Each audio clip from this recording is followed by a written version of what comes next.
Hey guys, Youngblood with you, and here I just wanted to give a brief intro into a video that a few of us from PXP put together, specifically surrounding a topic on how to stay alive in the verse against other players.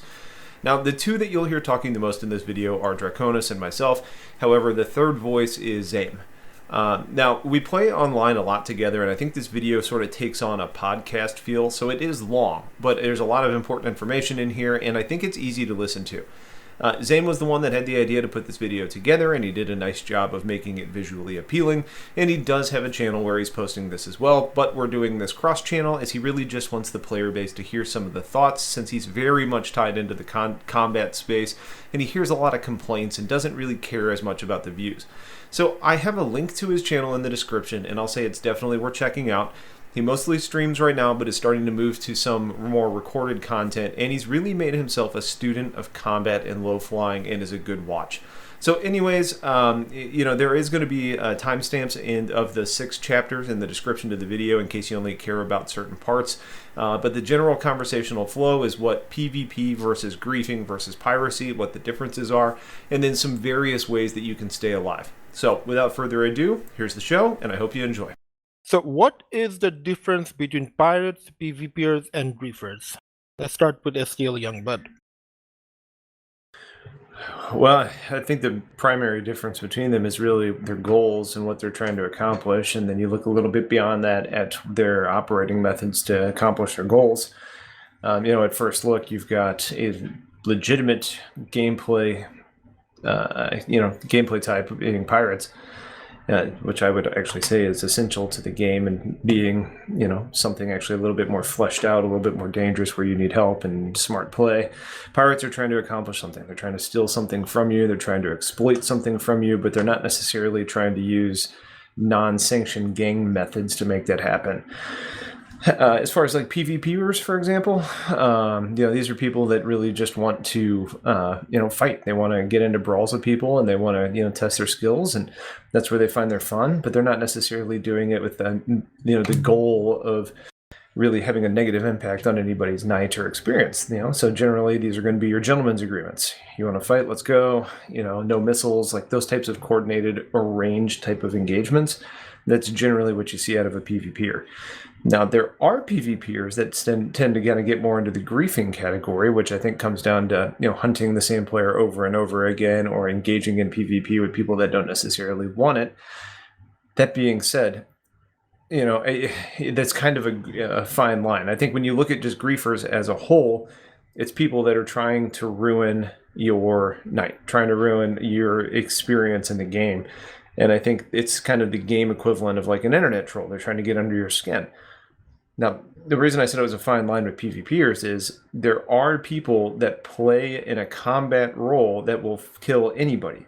Their goal is not to exploit. Their goal is not to get you to spend their money or give up your cargo. The pure goal there is to fight you, whether you want to fight or not. And whether that ends up being a griefer or not is just topic of hot debate on my Patreon Discord. We've got people on both sides of it. I tend to think that since the goal is really only I'm going to get what I want, I don't really care what you want. It leans a little bit griefing, but honestly, the verse isn't necessarily supposed to be a safe place. And I think that's kind of the point of what this video is kind of how do you, deal with that sort of thing. Well, you took my lines out of from me, but that'll work. Drac, what is the difference between pirates, PvPers, and griefers? Well, basically, I agree with STLYoungblood on most of what he said there. To me, pirates are usually an organized group that are trying to make money by working the dark side, stealing cargo. They're not actually out to get you, but they're out to get what you have. That's piracy. It's like organized crime syndicate. Organized crime doesn't do anything unless they're actually making a profit. Otherwise, they don't bother with it. PvPers, I agree with the gentleman's agreement and stuff, but there are some PvPers out there that just want to fight. And if they see you flying along in a fighter, they will attack you. And, that I don't see a real problem with. What I do see a problem with is somebody's flying along um, in a ship that doesn't have guns per se or something like that, and they go and they kill you and they say ha ha ha. That kind of tends more toward the griefing side, and downright griefers are the pad rammers, uh, people that run in. You go to spawn a ship on a pad, and you run. They wait till you run out, get in your ship, and they destroy your ship before you get even powered up. That to me is griefing. They're the type of people that are out to say they're a good pilot just because they can kill you in an unarmed ship. To me, that's not right. But that's kind of my line on the whole thing. So whether we like it or not, people are gonna come out to kill you. If they see you somewhere, if they find you, they might just assume they will kill you. So today we're gonna find out a few tips from STL Youngblood and Drac on how to keep yourself safe. So what are the general safety tips? Let's start with Drac on this one. Okay, well, number one is know your ship. Know your ship, how to fly it, know what its capabilities are in space and atmosphere. Um, Basically, it's um, that right there can help you survive an attack, if especially if you're in atmosphere. If you know if you know what your ship's capabilities are, you know if you need to keep on the deck or if you need to head to space as fast as you can. Look out for bounties. Basically, if you have the capability, have the permits or whatever, look at the bounties in the area, see if there are any in your area. Let's say you're in Hurston, you got two bounties out in Crusader, and you got one over in Ariel that's orbiting Hurston. Keep an eye on that guy. Keep him up. Let's say you're doing missions or you're hauling cargo or something. Keep that bounty up so you can see exactly what he's doing and where he is. Um, you know, Determine what you're planning to do. And I think STL could answer that question better than I can. Yeah, well, and I think I want to elaborate on one thing you said too. Is it's knowing your ship and your capabilities. I think it's equally important to know what other ships' capabilities are that may be engaging you. I'd say a large number of people that are, in the PvP community right now are using things like arrows and gladiuses and buccaneers. They're really fast, really hard to hit ships. So if you're in a freighter, for example, you're not going to be able to, outturn one of those ships. You're not going to be able to prevent their flying mechanic. But the natural instinct for so many people is just to match what they're doing. They're flying this way, I'm going to fly that way. I'm going to try and follow them. Well, that's a death trap because all of a sudden they're going to turn around and get behind you, and you're not going to be able to maneuver to do anything really about it.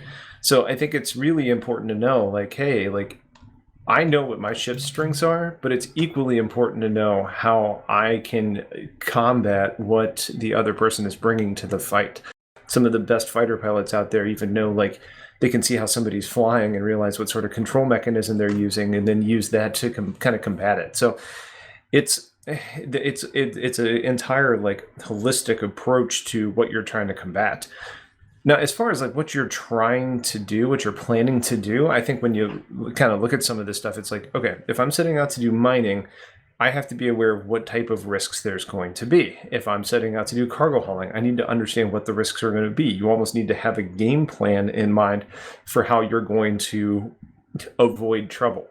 So, when you start talking about it really comes down to like avoiding hot spots, how you can bring friends along, how you can set rendezvous, how you can change your destination.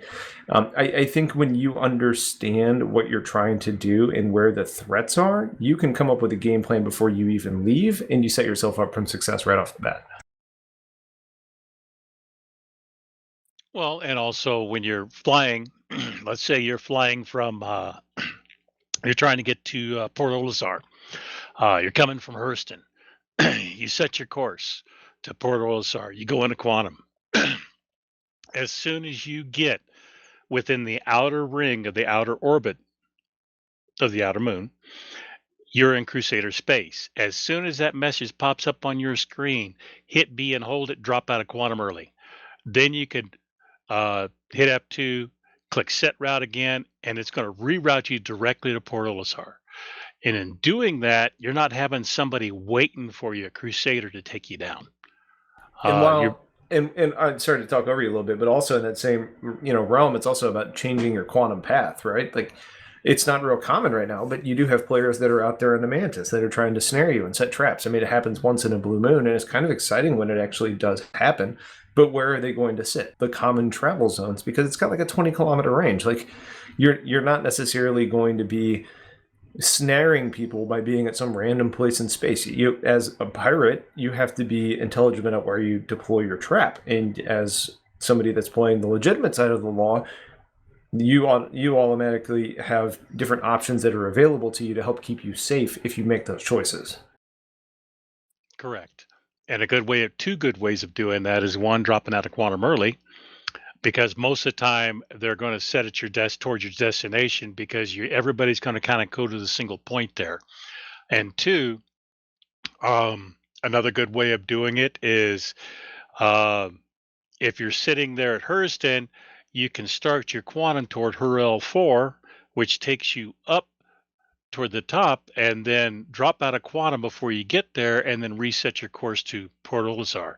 That's going to bring you in at a different angle. So if they're sitting there with a mantis near Crusader, they're going to miss you completely. Also, another thing is let's say you are going to Daymar to do some mining, rock mining, or you've got a prospector going to do a little mining or something.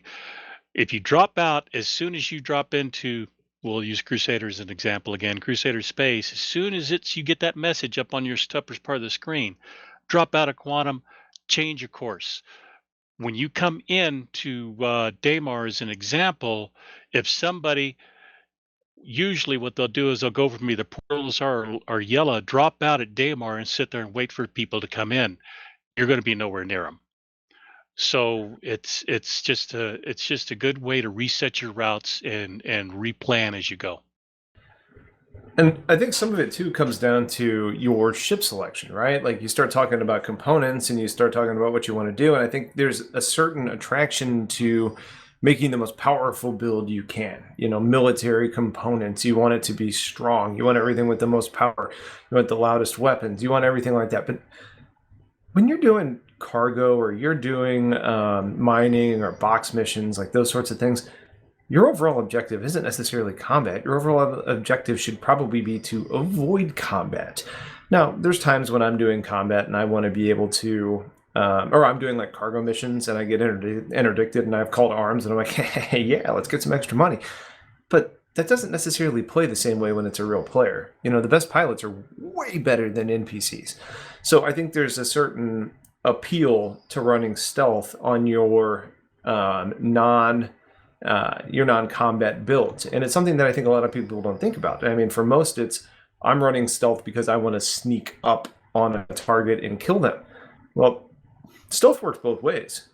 If somebody that's out to do harm can't see you, I mean, that's invaluable in itself because then you don't have to worry about anything beyond that. Drek, I know you've probably played with stealth more than anybody I know. Like, what are your thoughts on ship choices and overall components?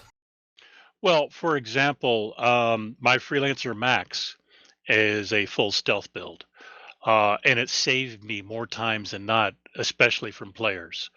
Um, I can haul my rock around and on Daymar, for instance, and people won't see me until they get quite close. And as long as I'm not pinging actively, they're never find me.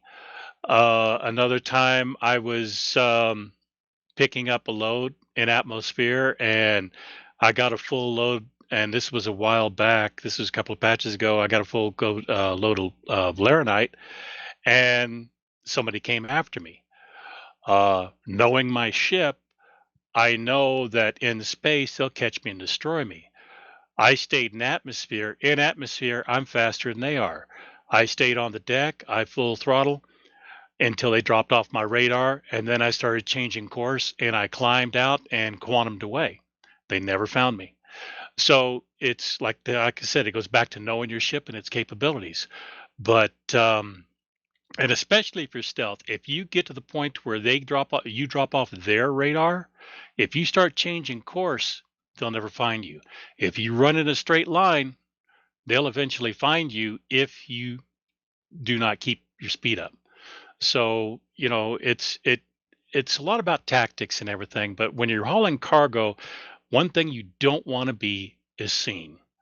So, pretty Well, much go yeah, ahead. and you hit on something important there too. Is there's kind of knowing your ship, and you say I don't want to go up because I know these ships are going to beat me to space, but I know if I'm in atmosphere, it's different, right? There's that natural inclination that I'm getting engaged. I have to quantum out of here.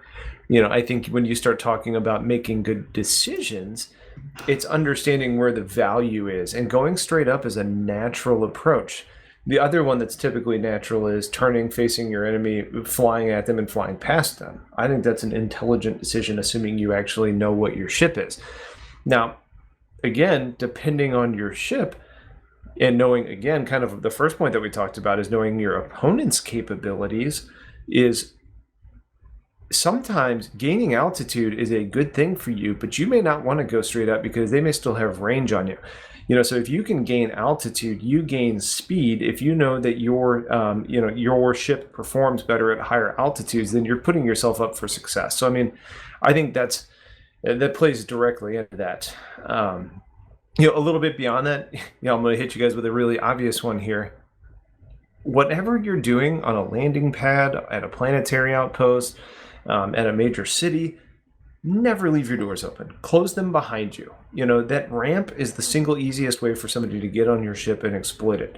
And when we've talked to some of our friends that have actually done piracy, typically what they're doing is they're waiting for a rock miner to get back on the ship when they've already smuggled on board. Well, then they kind of have you, right? Because you don't have a lot of options when you're being held captive in your own ship. So I think, it's all about an understanding that, like, yes, you may be able to land, go pull a land vehicle, and then drive it into your ship, and you'll be fine. But maybe you're not. How much extra effort is it to actually close your ramp every time you get off of it? You make it a habit, and you protect yourself way more than anything else you can possibly do. Well, here's a good example. If you are in an armistice zone, which most of these outposts are when you're pulling a land vehicle, let's say you're in an MSR. Now, if I get attacked to the MSR when we on the conversation earlier, I will immediately nose up and go into space because I know in space I'm faster than they are. That's just an example. For the freelancer, I stay on the deck. With the MSR, I climb immediately. But if I'm sitting on a pad with my max, I go out the side door. If I'm sitting on a pad with my MSR, going to load a land vehicle, one thing I do is I lock my hidden door, my server room door, and my engineering door. This way, when I open that ramp, if somebody smuggles on, they can't hide on the ship because they're going to be in this big open room with nothing in it, and I'll see them immediately. So you open that ramp, you load, you walk around, you look, you close your door, then you unlock your server room door and head for the bridge. But number two, always when you step on that ship of yours, you wait till you get that message that you've joined the channel for that ship. First thing you do is hit F11, then click on your ship, and you'll see if anybody's on board with you. Exactly what I was going to say. Getting into that ship channel and seeing if you're alone or not. Because if there's somebody on board, they're going to show there. Here's another good one. Now, we know the freelancer has a bug with locking doors. Um, our, a friend of ours got on his ship and a whole bunch of people dived on with him. And he freaked out and ended up getting himself killed and a crime stat and everything else. Here's a trick. Let's say you're at Everest Harbor. You spawn a freelancer on a pad. You run out there, you open the door, you climb on the ship, and all of a sudden, two people run on with you. What do? You immediately commit suicide. Yes, Death of a Spaceman is coming, but right now it's not here yet, and the freelance is broken. Commit suicide, it'll spawn you back inside the station, it'll despawn the ship, and it'll those two people just ran on board back in the station. Also, there's one other thing I wanted to state, that if you're flying Let's say you're in a prospector or you're in a Max or an MSR coming in, and let everybody know MSRs are one of the loudest ships in game. You can see it Super for hot. miles. It's super hot. So rock mining in an MSR is not the greatest thing. But anyway, if you're coming in to, let's say, Shubin on Daymar, I keep using the same place, but that's fine. You come flying in there and you happen to see a ship there, throttle back, scan them, see what they're flying in. If they're flying in a combat ship, most likely they're waiting for you. um, if they're red, don't even throttle back. Change direction, go full burn, get out of there, quantum somewhere else, because they will be hunting you. So if you see a ship, immediately throttle back. If they're not red, scan them to see if they're in a combat ship. If they're in a combat ship, go somewhere else. I have one last note on this topic, and I think it's really just, be quick with what you're doing. Like, especially if you're doing cargo, right? Because you have to sit down, you have to run into a building, you have to come back out. Mining, you don't really have that same option, right? Like, you have to find your stuff. It takes time. Commodities trading, it's a known amount of time. You land on a pad, you go inside, you buy your stuff, and you come out. You can't take your time. I mean, you can, but the longer you're at a destination, you are essentially at a place where more and more people are going to come, whether they're trying to do trading of their own or whether they're going to be, coming to cause harm. And even if somebody's coming here just to do trading, they have the potential of bringing somebody along that could cause you harm. So run in, bust your balls, be fast, make your trade, get in your ship, get out. Don't stay. There's no reason. Aside from just the pure logic of the faster you do things, it's more UEC per minute, which is ultimately the calculation to make money. You are essentially saving yourself from risk if you are out of there before anybody that wants to cause you harm even arrives. Another thing I would want to mention is to always keep moving. So if you are out in space, standing still, do not just stand still. If you need to go AFK, go into cruise mode and just keep moving. If you're trying to call for a landing zone, do it while you're keeping moving. Yeah, but sitting still is the worst thing you could do. Yep. I'd say about 30% of my game time is just sitting in cruise. Yeah. All right. Let's move over to chapter 3, mining safety tips. Basically, if you're mining, whether you're in a prospector or if you're rock mining or anything, do not sit near a quantum destination, whether it be an outpost, whether it be an OM. Do not sit anywhere near a quantum destination, because generally when people are hunting for miners, they will quantum to a destination, scan the area, and then quantum to the next destination. And that's how they find you. A little trick I do when I'm rock mining is I will land, we'll use Daymar again. I'll land somewhere like ArcCorp 141 or Shubin. I'll land there, I'll load my rock, and then I'll take off. I keep an eye on my radar scope.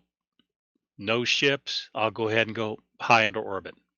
That way I can start quantum to a destination between 2 points. Halfway through, I randomly drop out of quantum and head for the surface on the daylight side. Never mine on the dark side of a planet or a moon, because as soon as you ping, looking for, and for those of you who don't know, pinging is when you're scanning for anything, whether it be minerals, another ship, or anything like that. When you Which send out, is honestly pretty counterintuitive, right? Like, right, it's not, but I mean, the common thought process is if I'm in the dark, I'm safe. But the right, game kind of sets you up for failure if you do that. that is correct. If you're on the dark side of a moon or something, sometime go around to the dark side of a moon and look and just kind of scan. This is what pirates do. They will sit there in orbit and they will see that blue flash all the way down on the surface of the planet or moon. Guess that's where they're going. So they're going to come down, they're going to wait till you ping again to see exactly where you are, and then you're toast. So stay on the daylight side, um, drop out randomly to the surface, and do your thing. And you might get caught 1 or 2% of the time. The rest of the time, you're making money. So, and like I say, if you know your ship, if you're an MSR or freelancer, whatever, you know how to get away from them. You see someone appear on your radar, don't screw around. Kick that throttle forward and go. If you're a freelancer, stay on the deck, go full throttle, and do not gain altitude. If you're an MSR, point that nose up, go. Quantum out when you can. Yeah, and I'm going to use a video I did recently. I'm not going to assume everybody has seen it, but I will say it was a video where somebody tried to exploit me, whether for fun or for not. And it was a cautionary tale, is mostly the reason why I showed it, because we got out of it. And I think that kind of shows you how you can work as a team and how you can be smart and, do things like that. But I made some pretty critical core mistakes there. Close to the end of the night, I wanted to just do a little mining to wind down. I'd done a lot of combat. Grabbed my prospector, went over to Yellow. Don't necessarily worry about being destroyed or losing cargo to the degree. No, I'm not doing cat trading or anything like that. But like a prospector load isn't the end of the world. But let's say it was. Let's say I'm a new player. What I did was I went to a aid shelter. Not typically a heavily monitored area by pirates because there's not any commodity trading happening there.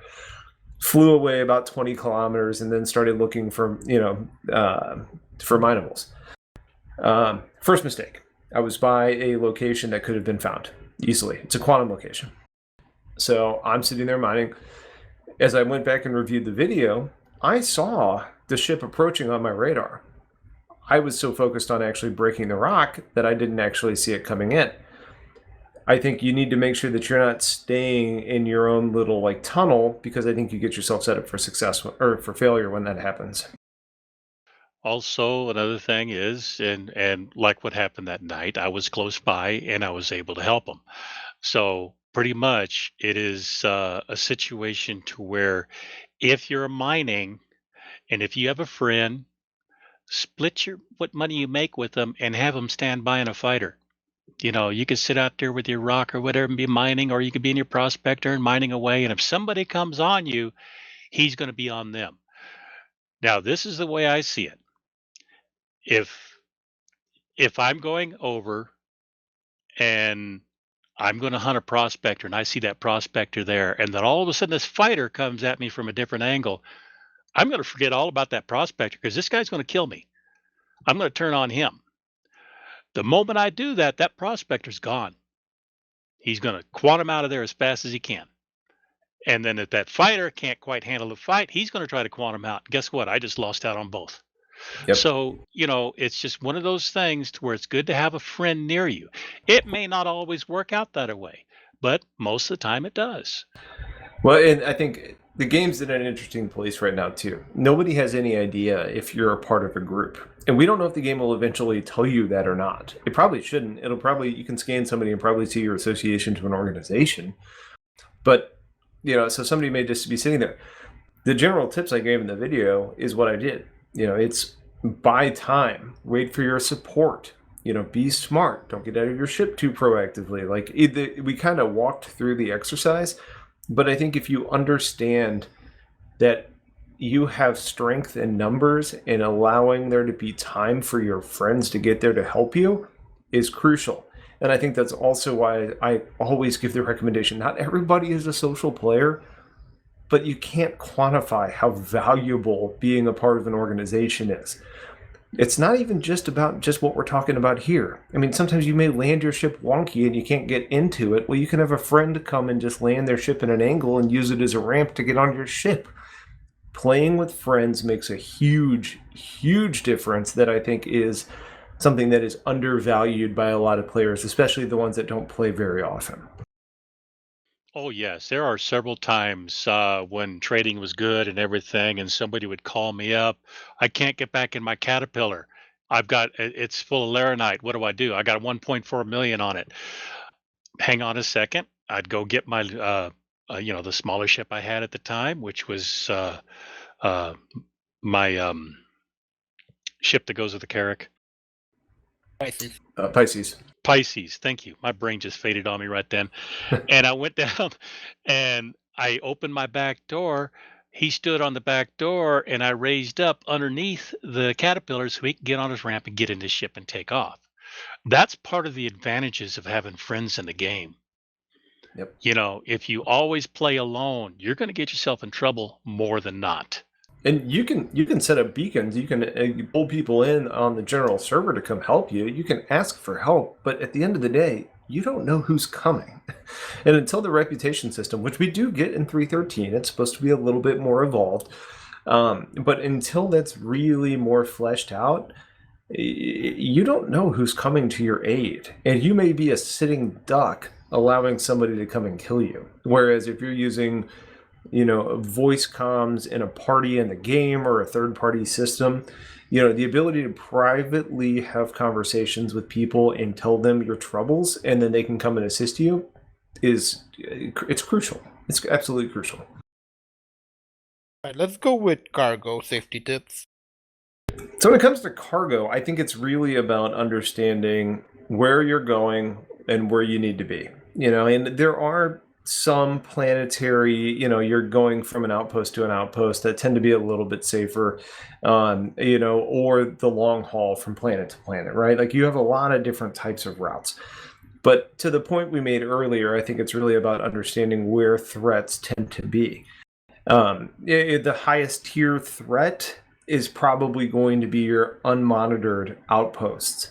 Think about your drug labs when that's a popular thing. Think about Tram and Myers on Selin. Think about places where people can come and kill you and not have to worry about a crime stat. That's where you need to be especially cautious. And you can do it solo, but you probably want to fly in, scout it out before you pick up your cargo and see what's around you. If you come in and you see a ship there, just because they're green or blue doesn't necessarily mean they're friendly. It just means that they're not hostile to you at that moment. It's also important to realize that there's differences in what's monitored and what is displayed to you. Because if somebody has a crime stat, and you are at an unmonitored location, well, unless they're hostile to you, unless they've shot at you before, they're not necessarily going to show up as red because it's a free area. So you've got to know who is a potential threat, and that answer is everybody. If you don't know them and they're not playing with you, they're a threat. So it's important to be able to scan your area and understand what's around you. And then if you do decide to fill up, it goes to the point earlier about keeping moving, land, fill up, go. Beyond that, I think we also start talking about routes. And Drac had a really good comment earlier about, dropping out of quantum early, changing your direction. If you're going to be going from, we'll just use Tram and Myers since I already said it, it's at Selin and Crusader, to Hurston, you're going to be selling at CBD. Well, that Crusader to Hurston travel path is very, very populated. People know that there's traders coming through there. So mantises or people that are just waiting at that quantum exit point could very easily be waiting for you. So there's ways to mitigate that. I think if you are, around the Crusader system, you can jump to ArcCorp. Kill your jump. You don't have to go that far. Go, 3 million kilometers, drop out, change your destination to Hurston. Your exit point at Hurston is going to be different enough where somebody could not possibly be waiting for you unless they took that same approach. You can vary how far you go before dropping out. I would say just be moving in the general direction of where you want to go because time is money. But stopping your jump and changing your trajectory to your destination impacts where you drop out, and that ensures safety to some degree. Also, keep your throttle up. When you drop out of quantum, you want that ship to immediately start moving. There's also an issue. I've run into this. I've had my Banu Defender appear inside of a Cutlass Black, and he didn't like that too much. And that was because he jumped from Everest Harbor to OM1 on Hurston. I jumped from Everest Harbor to OM1 to go to a different destination. He just sat there waiting for a friend of his. So when I exited the jump, I had to come up inside of him. So blew his ship up. He was all upset. Not my fault. Nobody's fault on that. That's just part of the game. So always keep your throttle up, and always, if you're like you said, you start to Arc Corp, you go so far, you drop out, change course to Hurston, you come out at Hurston, you have your throttle up, you're immediately moving. You're not immediately going to fall to the planet and crash. You're immediately moving. You can change your course and everything till you get lined up to Lorabelle, set your quantum and go without stopping the moving. If you're moving, it's less likely for them to get to you. Even if they see you, you still have enough time to get your quantum charged up, get your calibration done, and go. Also, with that, it's tempting to avoid the jump directly to Lorville or Area 18 or wherever you're going, right? But most of those places, when you drop out of your quantum, you're already in Armistice Zone. So your only real risk there kind of goes to the griefers, like we talked about before, that may like ram your ship or crash into your ship or something like that. So I think what you want to avoid is taking the OMs, to get around the planet to get to where you're going, because OMs are the quantum locations that we talked about earlier. They're very, very dangerous, and that's typically where operations are set up because they're points of convergence. And those are the areas that are scary to be, because that's where people that want to do you harm are potentially waiting. They're not going to just be sitting at some random place. And they're also not going to be sitting at Armistice because there's nothing they can really do.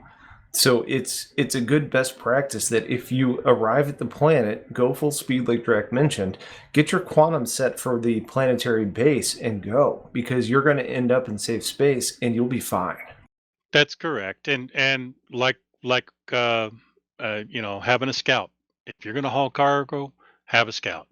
It's have somebody that arrives before you do, so that way they can turn around and say, "Okay, we are clear." You can always drop out of quantum anytime. So have him go into quantum, count 30 seconds, go into quantum. Or if you're afraid to sit there, head toward ArcCorp, like you were saying. He's going straight to Hurston. Drop out, change your course, then go in. You're halfway there between your dropout and Hurston. He says, "Oh my God, I got people here." Drop right out of quantum. It's that easy. Well, and it's also important to know the quantum speed of your ships, because if you're going there with that strategy, the fighter is not, unless it's running a, what, X double odd or whatever the double odd is. VK double odd. VK double odd. Your bigger ship is probably going to be faster. So you don't want to overtake your scout. So be intelligent about the timing on it, because you're not going to be jumping at the same time. I also think that scouts are valuable, but you can also do it as part of a commodity team. If you've got two caterpillars that are running operations, it may not be as valuable as having a combat ship that's ready to help you, but it's at least somebody that can give you a report of what's happening in the area. So, let's use Traman Myers again. It's a hot spot. You have a caterpillar that's filling up with diamonds there. If you're approaching, ask them, hey, is there anything happening right there? Are you experiencing trouble? No? Okay, I'm on arrival. You're departing. You have a report of what's happening. Could a threat arrive after they do? Yes, but it's better than going in blind, and that just reinforces the team play aspect of the game. That also reinforces, get into an organization, because, it's nothing like having people, real voice time, voice contact, stating what's going on and where. You get on, you do a group launch onto a server, and you can have so much fun, because if one person's having trouble, he goes, "Oh my God, I'm being attacked. This is where I am." Guess what's going to happen? You're going to have 3 or 4 people at least coming and converging on you to help you. Yep. That's emergent gameplay, and that's where friends are very helpful. All right, let's move on. So you have been caught and somebody is chasing you. Now what? Well, it all depends on what you're flying, but the general rule is and where you are. right, and where you are. If you're in space already, don't try to set a route. just spool up your quantum immediately, go full throttle. If you're in something like a caterpillar, don't try to maneuver. Don't try to do anything. Go in a straight line, full throttle. Um, with my freelancer, I do the same thing, full throttle. Uh, but what I do is something a little different. That V key, Victor, V is in Victor. You hit that, you decouple. Guess what happens? You're already at max speed. You cut your throttle back. You can point anywhere you want without slowing down or changing direction of flight. Point to do it. Let's say you're flying along and microtext at 90 degrees to your left. You can turn that ship 90 degrees. You can calibrate and then hit your quantum, and they may have a general idea which direction you went, but they don't know. They don't know if you went to Mike L1. They don't know if you went to her L4, or they don't know if you went to Microtech, because they're not flying. They're flying in a different direction. So all they see is when they got you under radar, is they can see which direction your ship is generally pointing. But most people don't even look at that. You just disappear in front of them. So they're immediately going to quantum the direction you were flying, and they're going to go be on the totally opposite end of the solar system. Yep, and that's the tunnel vision I talked about that I fell into earlier. Most people are so focused on your pip as they're approaching you that they're not really watching the target selector to see what direction you're facing. And even with that and the HUD elements, most people aren't going to be able to calculate where you went because there's so many different quantum locations in the verse to go to. Also, remember, even while you're in quantum, hit that V again. Because if you get down into gravity and you're decoupled, you're going to fall out of the sky. Yep. Also, don't forget about the power of chaff or noise now that it's called. If you are being targeted by people, you can pop noise, and a lot of times you will drop off of their radar while the systems are jammed. Remember, they're scanning for your EM, but there's all these little metal flakes out there that are really throwing things off. It's also going to impact your cross-section signature. So typically, while you may have a limited number of those, choosing the right countermeasure at the right time can help you disappear long enough to make a move to get out of there. And you may need to pop 2, 3, 4 of them. And while you may only have 5, if it lets you make a move to jump out, worth it. They're not expensive. You just have a limited number of them. So taking advantage of your ship's technology to get you out of town is going to be very helpful. All right, let's go to chapter 6, when you should report and protect yourself from false reports. You hit that print screen.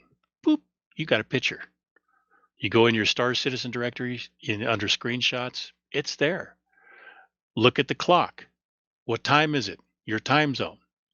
Then all you do is you just tell them, you fill out a report, tell them what happened, load that picture, and tell them exactly the time it happened. And they're not going to answer you, or if they do answer you, they'll say, well, we can't tell you what we're going to do or anything like that, which is fine. The point is you made the report. That is just an example. There's many, many ways you can do it. You could, if you're capturing video or something like that, make a ticket. Don't make a ticket just because somebody killed you. But if you're going out and you're trying to get into a ship, let's say you're at Port Olisar, and somebody pad rams you. Okay, you respawn inside, you go out, you pull another ship, you go back out, and they pad ram you again. That's when you start needing to make a report. That's griefing. That's not right. And the more reports we make, the more CIG can actually see what's going on. Now they've got logs of everything that happens in the game. Problem is are you going to sit there for 30 hours trying to read one day's logs? Not going to happen. So make your report, bring it to their attention, give them a timestamp, what time zone you're in. They're going to go to that server, those logs, and take a look. Yeah, I think it's also important to understand what constitutes griefing in CIG's mind, right? Like, it's not, you get killed, like you're engaged in combat, like let's say you're on a 325, a Hornet shows up and you guys fight and you get killed. It's not a griefer. CIG doesn't think it's a griefer. It's not a griefer. Like, a combat ship and a combat ship, like, it is what it is. You could even argue that a prospector being killed by that same Hornet is probably not a griefer. I mean, now, if they keep coming after the same player, and it's just random, well, that borders on griefing, But I think it's also important to understand the responsibility of the miner or the trader. If you keep coming to the same spot where somebody's wanting to do PvP and starts killing you over and over again, I mean, that's kind of on you too. Like, you have to learn, you have to adapt, you have to make good decisions. Legitimate griefing, pad ramming, exploiting, that's the key word, exploiting game bugs to end you, sneaking onto your ship through, like, glitching onto your ship. Like, not because you left the ramp down, but if there's a hole in the armor or something and they're able to sneak on your ship, the freelancers were notable for that for a long time. That's where griefing starts becoming a thing. So I think, the key there is understanding what CIG sees as a problem and then understanding your reporting mechanisms to do that. And a lot of that's going to be through the feedback forums online, but you need evidence for a lot of it because, to Drax's point, it is challenging to dig through a lot of game code. It's challenging to look at game logs. It's challenging to do these types of things. Now, if players get reports, then, the community may speak louder than the game files or, the time that it would take to actually do that. So I think it's really look at what is actually crappy behavior. And then if you have an issue with it, report it, but supply evidence, screenshots. Anybody that's got an NVIDIA game card has NVIDIA Share available, which has the old school shadow play as part of that. It's easy to capture footage these days. And aside from, showing your friends cool things that you're doing, you can empower yourself to report people that are having a negative impact on the community. At the end of the day, though, it's important to understand pirates are important. You may not like pirates, you may not agree with piracy, but from the sake of the game, and not just this game, Elite Dangerous and other space games, and even non-space games, pirates are important, and they fill a niche in the game that needs to be there. So you need to understand that you may not like what they're doing to you, but it's a legitimate tactic, and that's where learning how to deal with them is important. If the game didn't have pirates, NPC, or or PvP, the game, this place would be boring. It may as well be a single player game because you don't need support. You don't need friends. You're just going to go do your thing. So understand, it's a part of the game. It has to be there. It's there by design. Just know how to recognize it because that's what's important. I think the big problem right now is there is real no gameplay loop for true piracy. So a lot of the piracy does border on griefing, but at the same time, there are certain things we're going to have to deal with some of this stuff, and that's fine.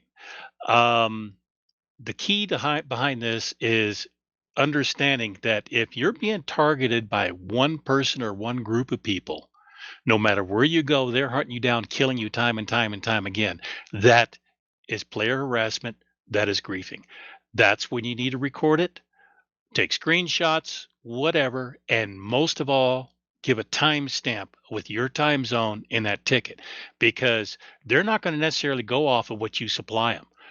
First thing they're going to do is they're going to go to those logs and see what the hell's going on. And if they see these guys and they start going back in the logs from the time you say this happened, and they see that they've hit you several times and everything, guess what's going to happen? They're either going to get warnings or they're going to get banned. So, evidence is always there in the game. Most important, if you get screenshots, video, do it. If you can't, at least give a timestamp with your time zone. That's the key. Yep. And then I think two final notes here is pad ramming is irrefutably griefing. If somebody pad rams you, to Drax's point, multiple times, or you see that they're doing it to multiple ships and you see it in chat, that is griefing. It's not supposed to happen, but it happens. You need to report that. Or you at least need to understand that it is not considered a sanctioned gameplay loop. So that is something that is, one, if you are a player in the verse and somebody pisses you off, don't pad ram, because CAG does see that as a griefing experience. Beyond that, Drac already mentioned, talking about reporting people that are doing like racist comments and stuff. Toxicity in chat is a serious problem to some degree. If you are killed and somebody puts a dick and balls in chat, like happened in my video that I referenced earlier, chances are it's a little griefy. It may not necessarily be griefy, but it's probably an indicator that it's griefy. Somebody that's sitting there taunting other players falls in line with being a significant issue, because it's not necessarily it's more of an indication of behavior of driver. So I think when it comes down to, if you are going to do PvP and you don't want to get into that gray area of griefing, GF, good fight. It's the general sign of people that are in a gentleman's agreement, or at least recognize skill, or at least recognize that this was a legitimate gameplay. Toxicity, salt, those types of things, like, frame what's happening in your experience. If you do something that it borders on crappy, and then you have a crappy response to it in chat, it paints you to be a pretty bad guy. So take that up. Be a gentleman. Have that gentleman's agreement. Engage with people that want to engage with you, and don't just go out and be a dick because you can. On a final note, for me anyway, I think that basically, if you're new to the game, I think a good idea would be, before you get in and you say, well, how do I spawn my ship? What's a hangar? How do I get out of the hangar? Things of that sort. Get into YouTube and look it up, because there are tutorials that will help you. You wouldn't believe. Many, many, many videos. Spend a couple hours. Check these videos out. You'll learn more than you realize. Yeah, check STLYoungblood's channel. He has a lot more videos than I do. Well, also, when you're asking for a lot of help in general chat, you are also setting yourself up as a noob. And the griefers, and to some extent the pirates, are looking for those that don't know what they're doing. So if you're asking very basic questions in chat, you are going to be setting yourself up for, and probably unknowingly giving away your location to a degree that allows people that want to do you harm easy access to you. By the end of the day, just have fun. It's a game. Don't take it into your personal life. That's a good call out. I've gotten frustrated with this game. I've never gotten mad with this game. I think I've gotten frustrated with the game. I've only gotten mad at people. Alright, I guess that does it. Thank you, STLYoungblood, and thank you, Drac. Happy to help. Anytime.